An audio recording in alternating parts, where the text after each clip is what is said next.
Luni începe școala, mă apucă boala.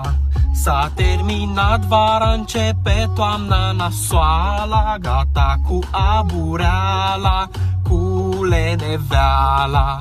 Luni revin cărțile, caietele, cerneala. Și îmi vine să mă arunc de pe geam, ram, pa, pa, pam, pam, că încă o vară s-a terminat. De luni iar mă trezesc dimineața, îmi urăsc viața, trebuie să pun iar ceasul la sunat. Să nu mai zic ce groază îmi e de chimie, fizică, istorie, dar și biologie. Din prima săptămână parcă sunt la pușcărie, dăm teste inițiale până și la geografie. Oh, mama, mă apucă teama, dau peste cap electrocardiograma. Dacă mi-au pulsul, mă apucă plânsul, numai la gândul că începe școala.